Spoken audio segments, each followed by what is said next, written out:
तो श्री नरवाहन नाम के एक व्यक्ति रहते थे वृंदावन के पास में, गांव में भय गांव, वहां पर रहते थे। उस गांव का नाम ही था भय गांव। भय गांव क्यों? बोले सब भयभीत खाते थे उससे। क्यों?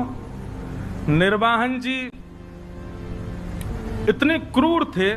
वृंदावन का मूल उद्देश्य पहले, वहां श्री यमुना जी इतनी विशाल थी कि व्यापार के लिए लोग बड़े बड़े जहाज लेकर के वहां से आया करते थे।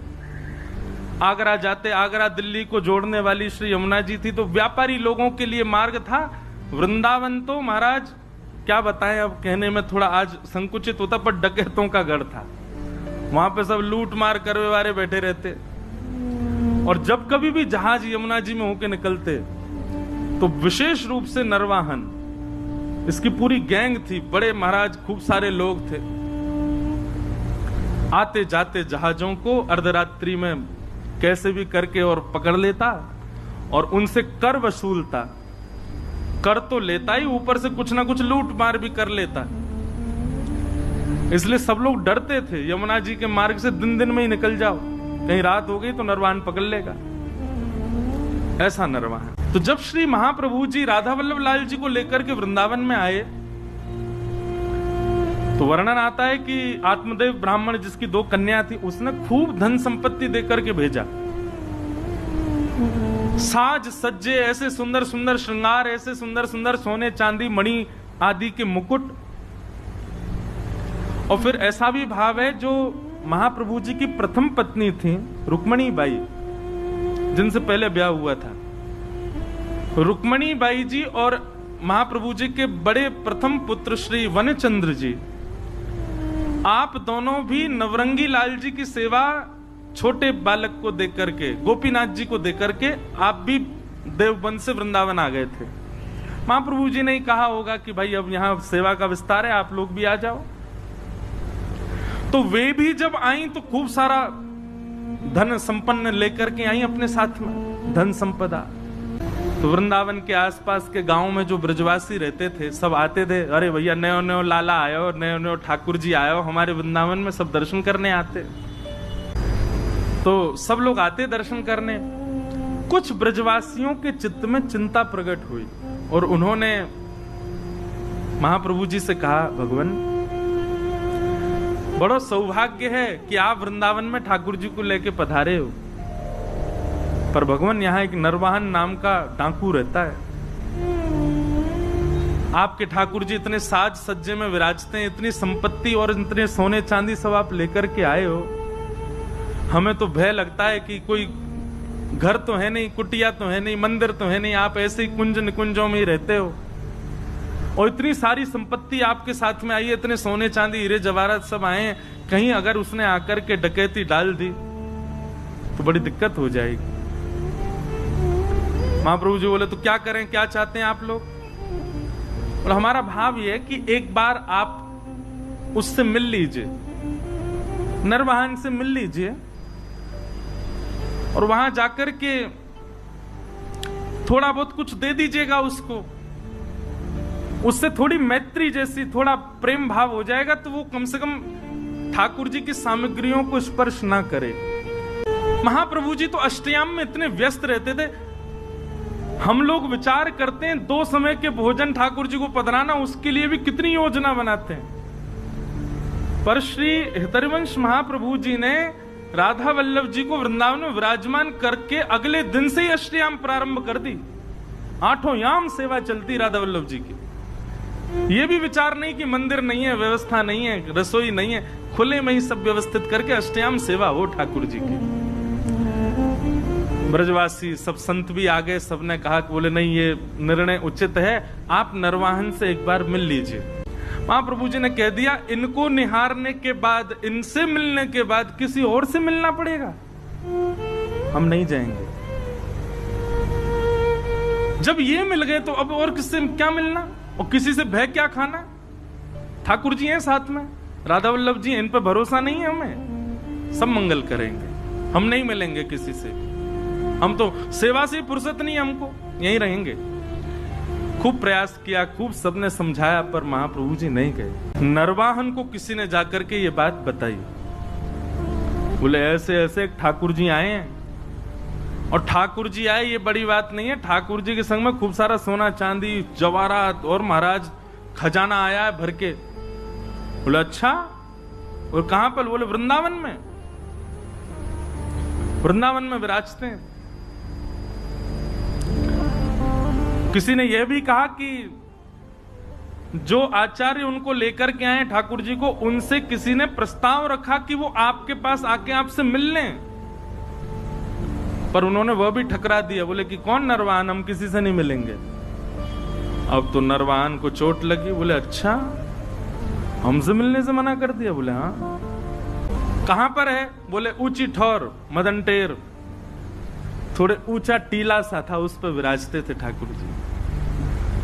कल चलेंगे, हम भी तो देख के आए कैसे ठाकुर जी, कैसे आचार्य। और नरवाहन अपने कुछ सेवकों के साथ में तलवार लेकर के और ऊंची ठौर की ओर बढ़ा। आहा, सुबह सुबह का समय है, मंगला आरती के पश्चात श्री राधा वल्लभ लाल जी का श्रृंगार करके हितरवंश महाप्रभु आचार्य चरण आसन पर विराजमान सन्मुख बैठ करके श्री ठाकुर जी को पद सुना रहे थे। बनी श्री राधा मोहन की जोड़ी, बनी श्री राधा मोहन की जोड़ी। नरवाहन धीरे धीरे समीप जा रहा है, अपनी तलवार से कुंजों को इधर उधर करके फिर आगे प्रवेश करता है। स्वर कानों से भीतर प्रवेश कर रहा है और स्वर में कहे गए शब्दों का चिंतन बनता जा रहा है। हितरवंश महाप्रभु गा रहे हैं और श्री राधा वल्लभ लाल जी सामने विराजमान है। अद्भुत छटा है ठाकुर जी की। इतने में ही तलवार से उसने कुंज जो आपस में जुड़ी हुई हैं, इस प्रकार से जैसे अंदर झांक करके देखा, पत्तों की आवाज आई। देख ही रहा था, महाप्रभु जी गा रहे थे।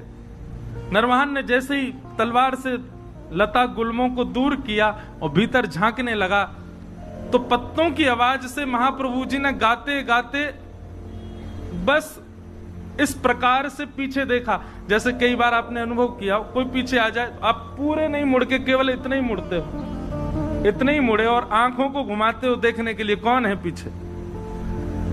महाप्रभु जी केवल इतने घूमे और आंखों से बस पीछे निहारा। नरवाहन दिखा नहीं उनको, लेकिन नरवाहन को इतना रूप दिखा केवल महाप्रभु जी का।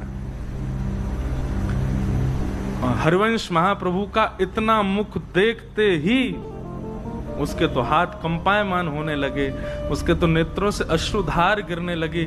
ना जाने क्यों अपने अवगुण सब अवगुण जैसे दिखने लगे। मन ही मन भीतर ही भीतर उसके ना जाने कितनी ग्लानि उत्पन्न होने लगी। वो मानो ये विचार करने लगा, जिस वृंदावन में इतने दिन से मैं ऐसे अनीत कृत्य कर रहा हूं, उस वृंदावन का वास्तविक दर्शन तो आज मुझे हुआ है। जिस वृंदावन को पाकर के भी मैंने उस वृंदावन की योग्यता को नहीं समझा, वो वृंदावन तो ये है।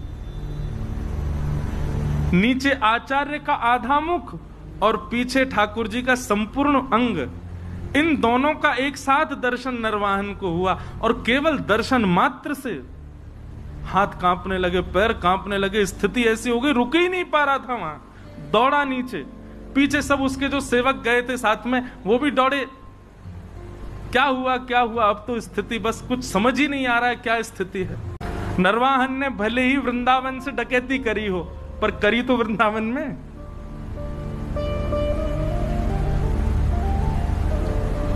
अब तो नरवाहन की स्थिति ये हो गई, तलवार वलवार तो सब दूर फेंक दी। विशाल स्वरूप था उसका, स्वरूप का वर्णन करते हैं कि देखते डर जाए आदमी, इतना खतरनाक था नरवाहन। लेकिन ऐसा दीन हो गया, अभी तक वो महाप्रभु जी से चर्चा भी नहीं हुई, कुछ सुना नहीं उसने। अगले क्षण से ही उसकी स्थिति ऐसी दीन बन गया। प्राण हरिवंश, जीवन हरिवंश, नित्य हरिवंश, हरिवंश हरिवंश हरिवंश हरिवंश, बस यही गाता रहता और लता कुंजों में पड़े पड़े रुदन करता रहता, अपने आप को कोसता। ऐसी आत्मग्लानि में चला गया। और केवल प्राण हरिवंश, जीवन हरिवंश, नित्य हरिवंश, बस हरिवंश हरिवंश हरिवंश, इसी भाव में ही रहता। आसपास के सब सेवक बेचारे तलवार लिए खड़े रहते, उसको देखते, देखा तो हमने भी, हम पे तो कुछ नहीं हुआ, इसको क्या हो गया। सरदार सरदार उनको बोलो हरिवंश, गाओ हरिवंश, कहो हरिवंश, नाचो हरिवंश। बोले हरिवंश रोटी खिला जाएंगे? अरे अपना काम धंधा कैसे करना है अब? बोले सब हरिवंश, नित्य हरिवंश, बस हरिवंश हरिवंश हरिवंश यही गाता रहता। जय जय राधा वल्लभ हित हरिवंश, श्री हरिवंश। साथ के सब लोगों ने सोचा, बोले भैया ट्रेंड तो हम हो ही गए इनके संग रह के, अब इनको रहने दो, हरिवंश जी की स्मृति, हम चलें अपना काम करें। उसी समय एक जैन व्यापारी आगरा से अपना कुछ सामान लेकर के बड़े जहाज में यमुना जी के रास्ते दिल्ली जा रहा था। तो नरवाहन के संग में रहने वाले सब लोगों ने योजना बनाई और उस जहाज को बीच में ही रोक लिया। उस जहाज पर भी करीब 200-250 लोग थे। उन सब लोगों ने मन में विचार किया, ये हमारा क्या बिगाड़ेंगे। वे भी लड़ने को नीचे आ गए, लेकिन नरवाहन की सेना बहुत थी और बड़े क्रूर थे सब, नहीं जीत पाए। तो पूरे जैन व्यापारी के जितने लोग थे सबको बंदी बना लिया, पूरे जहाज को जमुना जी में खड़ा करके और पकड़ करके जो भय गांव था वहीं उसका कारागृह था, जेल बना रखी थी उसने, वहीं ले जा करके और सबको बंदी बना दिया। सबको बंदी बना करके उन पर क्रूरता करने लगे, मारने लगे, पीटने लगे, उनको स्थिति खराब कर दी। क्यों? क्योंकि कर तो दिया नहीं, ऊपर से हम पे हाथापाई कर रहा, जानता नहीं हम नरवाहन की सेना है। एक दासी रहती थी नरवाहन के यहाँ, वो नरवाहन जी के यहाँ जाती थी, नरवाहन जी को देखती तो अब तो बस कुंज में बैठे बैठे श्री हरिवंश, हित हरिवंश, प्राण हरिवंश, जीवन हरिवंश ऐसी गाते हैं। वे समझ गई थी स्थिति अब किस मोड़ में मुड़ चुकी है।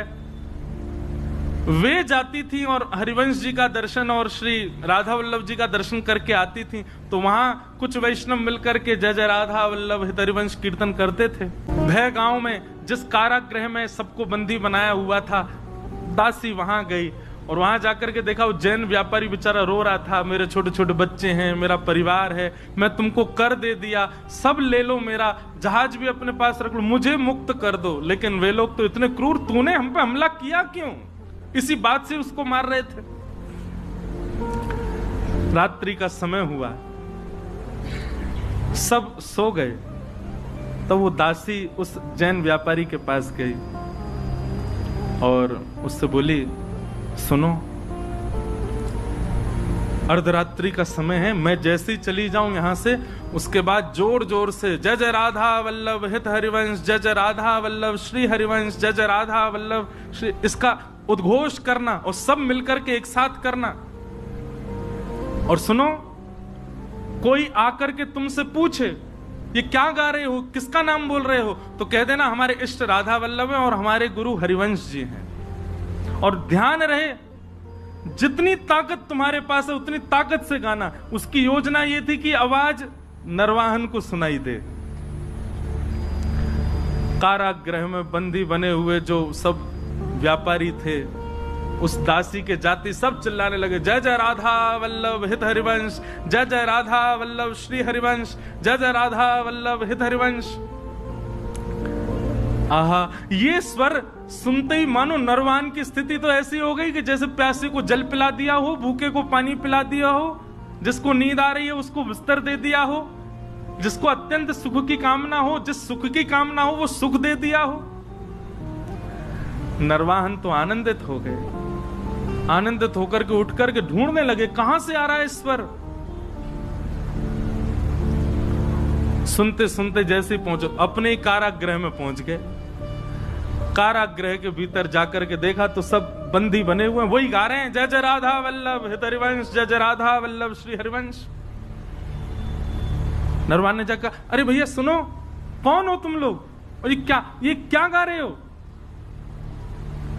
बोले महाराज, ये राधा वल्लभ जी जो हैं ये हमारे इष्ट हैं और ये हरिवंश जी जो हैं ये हमारे गुरु हैं। जैसे ही सुना कि हित हरिवंश उनके गुरु हैं, नरवाहन की तो स्थिति हाथ पांव कांपने लगे। जिन गुरुदेव की मैं आज एक झलक देख करके मेरी स्थिति हो गई, ये उनके साक्षात शिष्य हैं, मेरे गुरु भाई हैं और ये मेरे यहाँ कारागृह में बंदी। तुरंत बुलाया, बोले खोलो, अभी चरण पढ़ो, इनके चरणों में दंडवत प्रणाम करो। अपने सारे जो भी उसके सहपाठी सबको बोला इनके चरणों में प्रणाम करो। सबने दंडवत प्रणाम किया। नरवाहन तो महाराज लेट करके उनके चरणों को अंक में भर के रुदन करने लगे। बोले भगवान आप मेरे गुरु भाई हैं, मेरे लोगों ने आपको प्रताड़ित किया, उसके लिए मुझे क्षमा कर दो। मुझे बस ऐसी प्रार्थना है कि श्री राधा वल्लभ लाल जी, श्री गुरुदेव भगवान मुझे स्वीकार कर लें, बस और मुझे कुछ नहीं चाहिए, आप कृपा करो भगवान।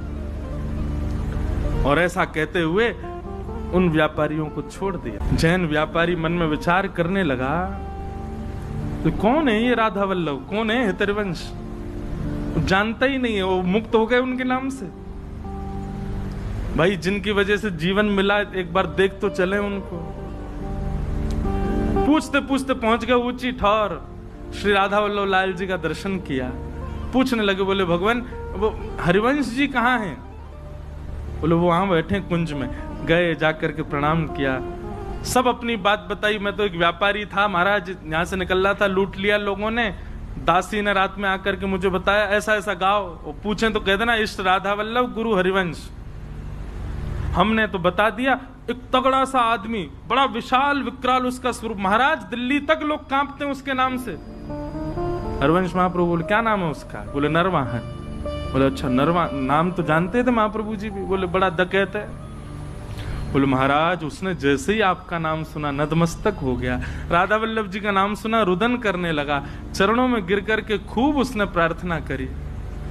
बस यही कह रहा था कि गुरुदेव भगवान स्वीकार कर लें, राधा वल्लभ जी स्वीकार कर लें। जैसे ये भावना उसकी सुनी महाप्रभु जी ने देखा तो राधा वल्लभ जी की ओर जैसे ही देखा तो राधा वल्लभ जी खड़े तो सीधे थे, देख ही यहीं रहे थे, बातों को ही सुन रहे थे। और जैसे ही महाप्रभु जी ने देखा उन्होंने तुरंत अपनी नजर सीधी कर ली। महाप्रभु जी समझ गए, ओहो इनको कृपा करनी है। वाह जय जय, बड़ी कृपा आपकी है। एक डकैत को ऐसी दृष्टि डाली कि वो पूरा बदल गया, सब उसकी स्वीकार। ठीक है, महाप्रभु जी ने भी भाव बनाया, आएगा तो अब उसको दीक्षा दे देंगे हम। नरवाहन बहुत मनी मन विचार करता कैसे जाऊं, लेकिन आज उसने थोड़ा साहस किया कि एक बार चल के ऊंची ठौर पर दर्शन तो करूं। कैसे हैं ठाकुर जी? पहुंच गया। जैसे ही गया महाराज लता कुंजों के बीच में श्री राधा वल्लभ जी का दर्शन किया। राधा वल्लभ जी का दर्शन करके आनंद निमग्न नेत्रों से अविरल अश्रुधार गिरने लगी, आनंदित हो गया। और जैसे ही हितरवंश महाप्रभु सामने आए, उनका दर्शन करके तो जो स्थिति हुई, कई लोगों के मन में आ सकती है भावना कि बताओ आप महाराज जी कथा में ऐसी बात बता रहे हैं, ठाकुर जी को देख करके तो केवल उसको कंपन होता है, आचार्य को देख करके तो वो पूरा ही ऐसे। बोले आप आचार्य को आचार्य प्रधान हैं, क्योंकि आपके लिए वो भगवान और वो केवल आचार्य हैं, पर जिसके साथ ये घटना घट रही है उसके लिए ठाकुर जी भगवान है, ठाकुर जी स्थिर ठाकुर जी हैं, स्थूल ठाकुर जी हैं, पर आचार्य उसके लिए चलते फिरते राधा वल्लभ हैं। आचार्य उनके लिए चलते फिरते राधा मोहन हैं। आचार्य चरण उनके लिए चलते फिरते साक्षात श्री जी के स्वरूप हैं। इसलिए ऐसी स्थिति आचार्य को देख करके हो रही है। वहां मानव बुद्धि मत रखिए।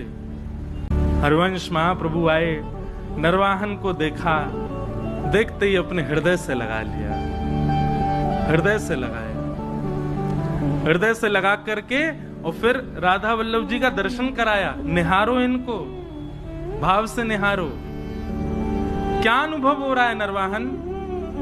बोले बहुत सुखद अनुभव। बोले ही नहीं पा रहा नरवाहन। राधा वल्लभ जी के सन्मुख विराजमान करके नरवाहन को गुरु मंत्र प्रदान किया, निज मंत्र प्रदान करके उसको दीक्षा प्रदान कर